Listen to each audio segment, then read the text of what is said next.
नमस्कार दोस्तों, आज एक नए वीडियो के साथ मैं फिर हाजिर हूँ। इस वीडियो में मैं आपको बताऊंगा कि फॉर्म 16 क्या होता है। ऑल अबाउट फॉर्म 16, जैसा कि आप स्क्रीन पर देख रहे हैं। इस वीडियो में मैं आपको बताऊंगा फॉर्म 16 क्या होता है, फॉर्म 16 हमें कौन इश्यू करता है, फॉर्म 16 कहाँ कहाँ इस्तेमाल होता है और फॉर्म 16 के कितने भाग होते हैं। ये सभी जानकारी मैं आपको भी इस वीडियो में बताने वाला हूँ, तो ये वीडियो काफ़ी इंटरेस्टेड होने वाला है, कहीं जाइएगा मत। वीडियो को अंत तक पूरा देखें। अच्छा लगे तो लाइक करें, शेयर करें और लाल रंग के सब्सक्राइब बटन पर क्लिक करें। साथ ही साथ बेल आइकन को प्रेस करें ताकि हमारे आने वाले सभी वीडियो की नोटिफिकेशन आप तक पहुँच सके। धन्यवाद। चलिए तो वीडियो शुरू करते हैं। जैसा कि आप स्क्रीन पे देख रहे हो, ये हमारा फॉर्म 16 दिख रहा है। इसमें 3 पेज हैं। पेज नंबर 1 जो इसमें कॉर्नर पे लिखा है, पेज नंबर 2 और पेज नंबर 3 मैंने इसी में मर्ज किया है, तो इसमें 3 पेज होते हैं। इसमें मैं आपको जो बता रहा हूँ डिटेल्स, ये फॉर्म 16 हमें जब हम किसी ऑर्गेनाइजेशन या किसी सरकारी विभाग में काम करते हैं तो हमें सैलरी दी जाती है। तो जो हमें सैलरी देता है, अर्थात जो हमें तनख्वाह देता है, वो एम्प्लॉयर होता है और हम जो जॉब करते हैं वो एम्प्लॉई होते हैं। अब जो हमें तनख्वाह देता है तो उसका फ़र्ज बनता है कि वो TDS डिडक्ट करे। TDS क्या होता है? टैक्स डिडक्शन एट सोर्स, यानी जो आपको तनख्वाह दी जा रही है उस पर टैक्स डिडक्ट करे और सेंट्रल गवर्नमेंट के अकाउंट में डिपॉजिट करे। इसके बाद उसको TDS फाइल करे। इसके बाद वो हमें फॉर्म 16 इश्यू करता है। तो फॉर्म 16 क्या है? फॉर्म 16 हो गया जब हम कोई ऑर्गेनाइजेशन अथवा सरकारी विभाग में काम करते हैं तो हमें फाइनेंशियल ईयर क्लोज होने के बाद जो एक फॉर्म 16 दिया जाता है जिसमें पूरा सैलरी का लेखा जोखा और टैक्स का लेखा जोखा होता है, तो जिसे हम फॉर्म 16 कहते हैं। अब बात आती है फॉर्म 16 कौन देता है हमें।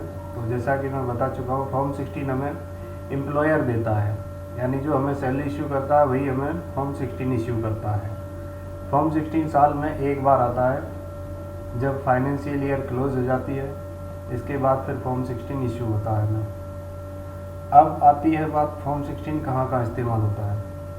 वैसे तो फॉर्म 16 कई जगह इस्तेमाल किया जाता है, कई जगह इसको मांगा जाता है, पर मैं जो आपको बताने वाला हूँ, फॉर्म 16 का मुख्य उपयोग जब हम इनकम टैक्स रिटर्न फाइल करते हैं तब इसकी हमें बहुत ही ज़रूरत पड़ती है।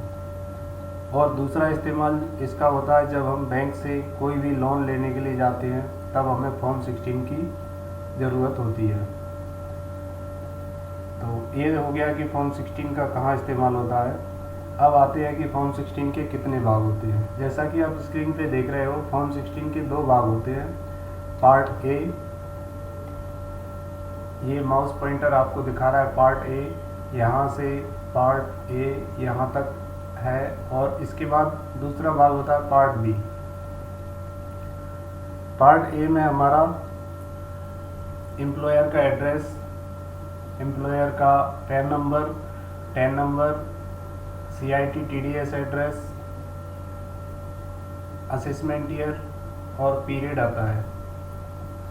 साथ ही साथ इसमें एम्प्लॉई का नाम, पैन कार्ड नंबर इत्यादि डिटेल भी भरे जाते हैं।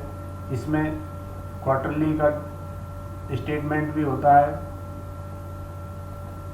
तो चलिए हम थोड़ा नज़र डालते हैं कि पैन कार्ड नंबर किस तरह से होता है। पैन कार्ड नंबर 10 डिजिट का नंबर होता है जिसमें अल्फ़ा न्यूमेरिक होता है, यानी कि शुरुआत के 5 डिजिट अल्फ़ाबेट होते हैं A से Z तक, फिर 4 डिजिट 0 से 9 तक होते हैं, फिर लास्ट डिजिट A से Z तक होता है। तो अल्फ़ा न्यूमेरिक कोड होता है, अल्फ़ा न्यूमेरिक पैन नंबर होता है। इसमें जो 3 डिजिट होते हैं स्टार्ट के, ये यूनिक आते हैं। इसके बाद जो 4th डिजिट होता है, यदि पैन कार्ड होल्डर व्यक्तिगत है, इंडिविजुअल है, तो फोर्थ डिजिट पी आता है, यानी कि पर्सनल, किसी एक व्यक्ति के नाम से है पैन कार्ड। और जो फिफ्थ डिजिट होता है, फिफ्थ अल्फ़ाबेट होता है, वो व्यक्ति के टाइटल यानी सरनाम का फर्स्ट कैरेक्टर होता है। जैसे इसमें मेरे इस केस में नरेश सिंह भाटिया एम्प्लॉय है, इसका नरेश फर्स्ट नेम है, सिंह मिडिल नेम है और भाटिया लास्ट नेम है।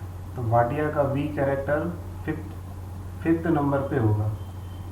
इसके बाद 4 डिजिट होंगे, कोई भी हो सकते हैं, और एक लास्ट फिर एक कैरेक्टर अल्फ़ाबेट होगा। तो इस तरह से हम पैन कार्ड को चेक कर सकते हैं कि पैन कार्ड नंबर सही है। यदि इस तरह से पैन कार्ड नहीं हुआ तो ज़रूर पैन कार्ड में कुछ गड़बड़ हो सकती है, उसको अपडेट करवाया गया होगा, सुधार करवाया गया होगा। ये आप एक बार भली भांति देख लें। साथ ही साथ इसमें भी पैन कार्ड लिखा है हमारे डिडक्टर का। इससे फोर्थ डिजिट है पी, यानी कि इनका इंडिविजुअल का है, और एस जो है ये इनके सब टाइटल का है। यानी देखते हैं हमारे इस केस में टाइटल क्या है डिडक्टर का नाम है अनिल शर्मा, यानी कि इनका टाइटल है शर्मा। तो शर्मा मीन्स एस हमारा इसमें अल्फ़ाबेट है। चलिए, तो ये हो गया पेन का। अब दूसरा होता है 10 नंबर। क्या होता है? टैक्स डिडक्शन अकाउंट नंबर बोलते हैं जिसको। तो इसमें भी 10 डिजिट होते हैं अल्फ़ान्यूमेरिक, बशर्ते कि इसमें शुरुआत के 4 डिजिट होते हैं अल्फ़ाबेट और 5 डिजिट होते हैं नंबर, फिर लास्ट डिजिट अल्फ़ाबेट होता है। तो जो 4 डिजिट में से 3 डिजिट होता है वो जिस जगह का होता है वहाँ का कोड होता है। जैसे मेरे केस में भोपाल का है ये, जैसा कि आप स्क्रीन में देख रहे हो, ये भोपाल का है। तो इसमें फर्स्ट के 3 डिजिट BPL है। यदि ये लखनऊ का होने से इसका कोड LKN होना था, और 4 डिजिट P होता है। इसके बाद 5 नंबर होते हैं, फिर लास्ट में एक और कैरेक्टर होता है। तो ये 10 नंबर होता है। ध्यान रखिए 10 नंबर डिडक्टर का होता है। अब बात करते हैं हम पार्ट ए में, जो क्वार्टरली हमारे 4 क्वार्टरली दिए हैं। ये क्वार्टरली हमारे जो क्वार्टरली 1 होता है ये 1 अप्रैल से स्टार्ट होता है, अप्रैल मई जून 30 जून को ख़त्म होता है। फिर दूसरा क्वार्टरली शुरू होता है 1 जुलाई से जुलाई अगस्त सितंबर, यानी 30 सितंबर को ख़त्म होता है। फिर थर्ड क्वार्टरली हमारा स्टार्ट होता है 1 अक्टूबर से 31 दिसंबर। 31 दिसंबर को थर्ड क्वार्टरली ख़त्म होता है।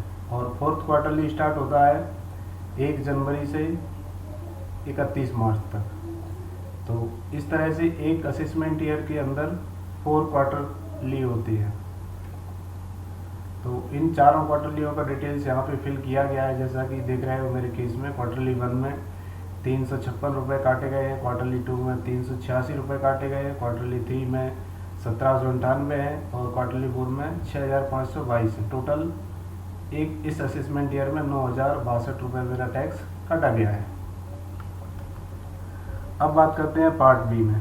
तो पार्ट बी में इसका डिटेल्स दिया गया होता है, जो salary paid and other allowance जो हमें पेड किए जाते हैं उनके ऊपर टैक्स डिडक्ट किया जाता है, उनकी डिटेल्स। तो मेरे इस केस में ग्रॉस सैलरी 5,42,437 है, जिसमें अलाउंस लेस किया गया 28,500। तो मेरा बैलेंस बचता है अलाउंस लेस करने के बाद 5,13,937। तो इसके बाद मेरा कोई इनकम नहीं है। मेरी जो ग्रॉस टोटल इनकम हुई 5,13,937। अब मैं डिडक्शन अंडर चैप्टर 6A के तहत लूँगा। तो इसमें जितने भी डिडक्शन है सारे आ जाते हैं। तो 80C के तहत मैं 1.5 लाख का डिडक्शन ले सकता हूँ। मेरे इस केस में 89,680 का डिडक्शन लिया गया है। तो जो ग्रॉस टोटल इनकम यानी GTI मेरा 5,13,937 है, इससे ये माइनस किया जाएगा। तो चलिए मैं आपको आगे बताने वाला हूँ। ये हमारा फॉर्म 16 का पेज नंबर 2 है, जिसमें मेरा 9,062 रुपये टैक्स काटा गया है, जो कि यहाँ पर भी लिखा है वेरिफिकेशन पेज में, और इन वर्ड में भी लिखा है ₹9,062 ओनली। यहाँ पर मेरे डिडक्टर का सिग्नेचर होगा, ये डेट होगा और डिडक्टर का नाम होगा। अब बात करते हैं पार्ट बी में, detail of salary paid and any other income and tax deducted, इस टेबल की, क्योंकि अधिकतर लोग इस टेबल में कंफ्यूजन हो जाते हैं। इस टेबल को मैं आज आपको बताने वाला हूँ। तो चलिए शुरू करते हैं। मेरे इस केस में ग्रॉस सैलरी 5,42,437 है, जैसा कि आप स्क्रीन पे देख रहे हो, और इसमें मेरे अलाउंस जो मुझे मिले हैं वो 28,500 है। तो मैं इसको लेस करूँगा, अंडर सेक्शन 10 के तहत मैं इसको लेस करूँगा। मैं आपको यहाँ पे कैलकुलेट करके दिखाऊंगा। Gross salary minus less under section 10, तो बैलेंस यानी कि जो मेरी ग्रॉस टोटल इनकम रह जाएगी वो 5,42,437 में से 28,500 में माइनस करूँगा तो 5,13,937 मेरी बैलेंस रह जाएगा, यानी कि बैलेंस 5,13,937 ये मेरी ग्रॉस टोटल इनकम कहलाएगी, यानी GTI कहलाएगा। 5,13,937 मेरे इस केस में। अब मैं डिडक्शन लेता हूँ चैप्टर 6A। इसमें मेरा aggregative of deduction amount under chapter 6A 80C के तहत मैंने 89,680 रुपये डिडक्शन लिया है, और मेरे इस केस में कोई डिडक्शन नहीं है। तो मैं अब टैक्सेबल इनकम निकालता हूँ। तो GTI मेरा 5,13,937 था, तो इसमें से मैं डिडक्शन माइनस करूँगा। 5,13,937 माइनस 89,680, तो ये हो जाएगा 4,24,260 रुपये, यानी टैक्सेबल इनकम 4,24,260 रुपये मुझे इस इनकम पर गवर्नमेंट को टैक्स पेड करना है। चलिए, तो अब हम टैक्स स्लैब की ओर ध्यान देते हैं। जैसा कि आप असेसमेंट ईयर 2019-20 में के बजट में जो अनाउंस किया गया था कि यदि आपका 0 से 2.5 लाख तक इनकम है तो इस पर आपको कोई भी ब्याज नहीं देना। यदि 2.5 लाख से 5 लाख के बीच में आपकी इनकम है तो आपको 5% ब्याज देना है। यदि आपकी 5 लाख से 10 लाख के बीच में इनकम है तो आपको 20% ब्याज देना है, और यदि आपकी इनकम 10 लाख से ऊपर है तो आपको 30% ब्याज देना होगा, जैसा कि आप टैक्स स्लैब स्क्रीन पर देख रहे हो। चलिए, तो मैं मेरे केस में टैक्स कैलकुलेट करता हूँ। टैक्स कैलकुलेशन असेसमेंट ईयर 19-20 के लिए मेरी टोटल इनकम, जैसा कि आप पिछले पेज में देख चुके हो, 4,24,260 है। तो मैं इसमें टोटल देखूंगा, 2.5 लाख, 0 से 2.5 लाख तक मेरा कोई टैक्स नहीं लिया जाएगा। तो 4,24,260 में मैं 2.5 लाख माइनस कर दूंगा तो बचेगा जो मेरा अमाउंट 1,74,260। उस पर मुझे 5% की रेट से टैक्स देना होगा, जो कि बनता है 8,713, यानी total tax on total income 8,713 रुपये हो गया। अब इसके ऊपर मुझे हेल्थ एंड एजुकेशन सीज देना होगा, जो कि 4% है। तो 8,713 का 4% होगा 349 रुपये समथिंग। टोटल टैक्स पेएबल कितना हो गया मेरा? अब टोटल मुझे टैक्स कितना पेड करना होगा गवर्नमेंट को?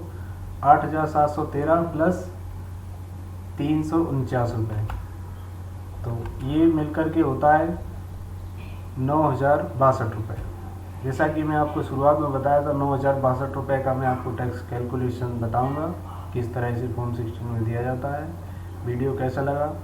लाइक करें, सब्सक्राइब करें। धन्यवाद।